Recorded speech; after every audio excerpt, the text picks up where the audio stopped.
So these are 19 must-have cold email principles for deliverability.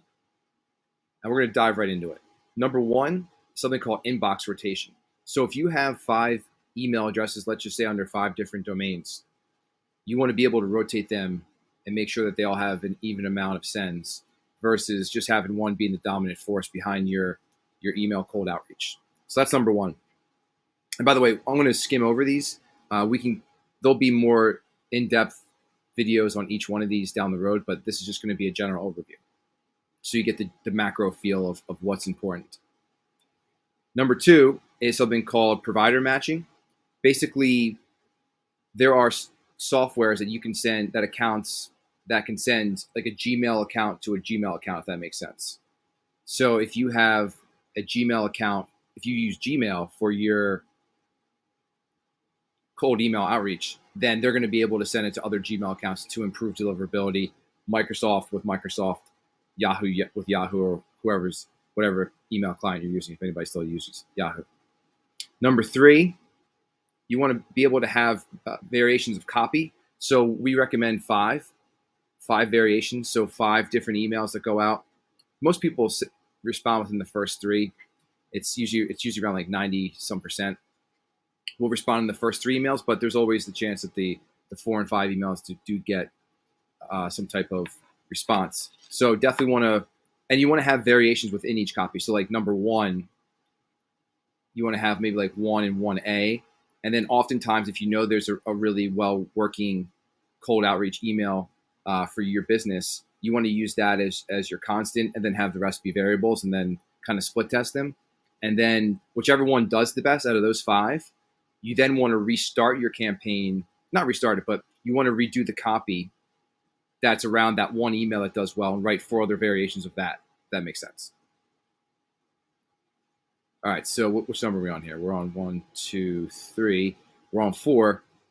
Boosting email deliverability with IP rotation. So IP addresses, software definitely has some IP addresses that they can use for rotating. Just the same principle as inbox rotation, IP rotation can help out as well.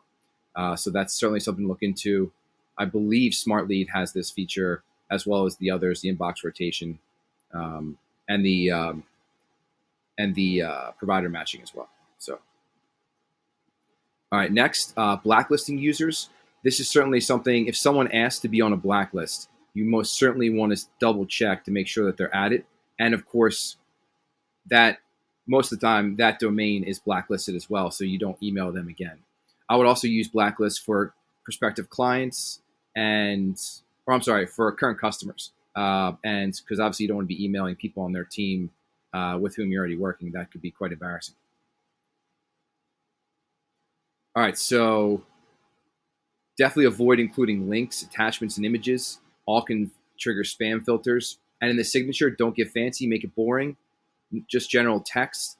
Definitely no images in your signature. Does not help with deliverability. Make it boring. Make it your full name, your title, and your company. And then I guess if you want to put and then you could put at like company name, for example. Sometimes it's not even great to include a website. Spin tax. So spin tax is basically variations of the opener, the closing.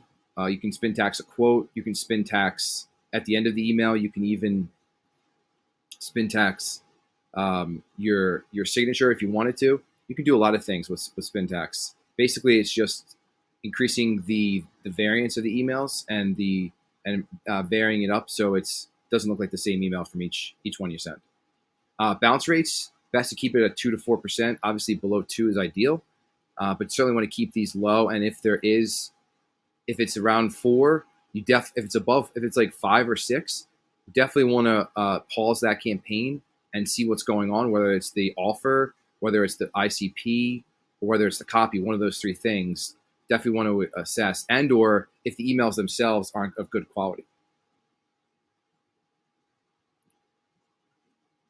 All right, so to check your email health, SEMrush, Barracuda, and SpamCop are the best to see where you're measuring up and how healthy your your email accounts are, and they'll give you an idea as to where you stand. So definitely want to use one of those three.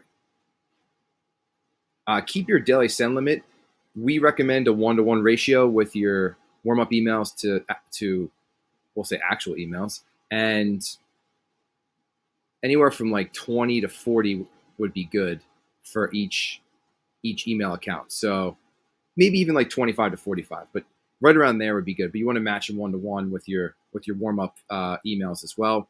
And warm-up emails, of course, are just emails sent on behalf of yourself via the software client you're using. We'll get into them in just a second. And this is per email account, if this makes sense. So you want to set up SPF, DKIM, and DMARC. All of them are in the back end. It's a little bit technical.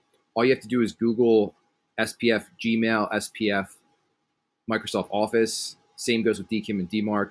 Super straightforward. A little tedious, a little boring, but it's super important to be able to set this up. I would also set up a custom tracking domain, which you can Google as well, and that's certainly super helpful to make sure that you're in good stead. Next is what you want to do is you want a 301 redirect any email account you're purchasing under another domain. So basically what happens is these cousin domains, we'll call them cousin domains. Let's just say you buy 5 of them. If you're abc.com, if your company's abc.com and you buy or try abc.com, get abc.com, use abc.com, they're just 3 examples. And then there's Bob at those emails, or Sarah at those emails, or Sally at those emails, or at that URL, excuse me. And they're the emails. Let's just say it's Bob at tryabc.com. What you want to do then, if someone goes to tryabc.com, you want to 301 redirect that to your main site. So if someone looks you up, it makes complete sense and it doesn't look as suspect. And you want to do this with everyone and double check it. It's best to use .com domains. They're the most credible.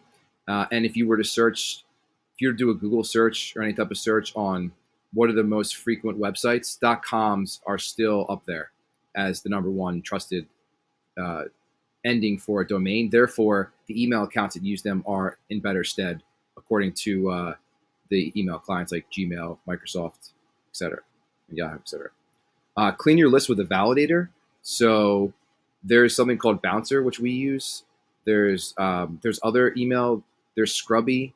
There are all kinds of other email validator tools. But if you Google email validator, you can then clean up your email list, which will help with enhanced deliverability. Don't send to info at emails. That's not going to help. You just want, or sales at, or support at. You definitely want to just target decision makers, and they all should have a name. You want to clean company name and data from, like, let's just say LLC endings and all caps. So you want to have someone go through that or someone format the list before you send them off. So there will be information on, like, it'll be in your information after you get information from, let's just say, ZoomInfo or Apollo or ListKit or wherever. You want to make sure that the company names are formatted well.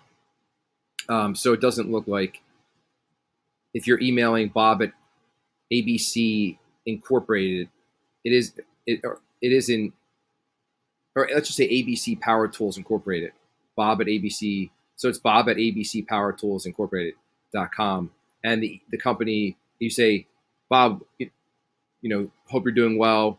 We can get leads for companies like ABC Tools, like comma INC dot, versus just ABC Tools. Something like a little more, a little more colloquial and a little bit more normal sounding.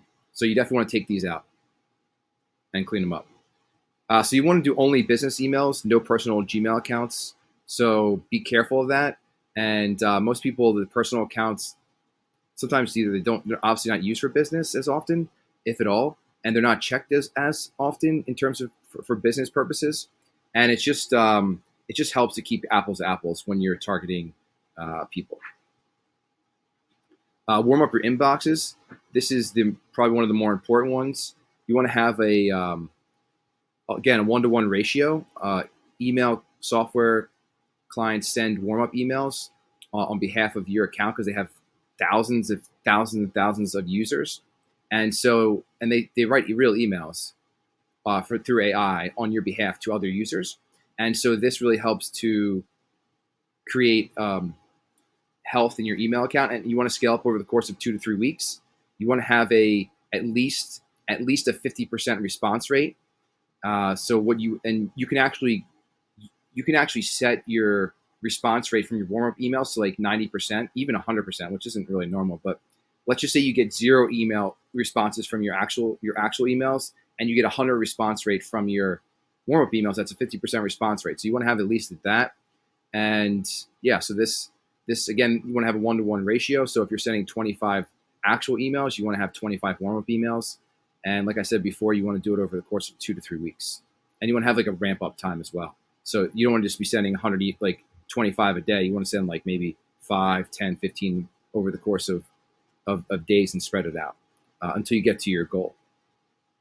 All right, so these were the 19 principles of must-have principles of email deliverability. Hopefully this makes sense. And again, this is a macro kind of video. We're not going into any depth, but these are all principles that you want to be able to incorporate, and it'll really help your lead generation purposes. Thanks.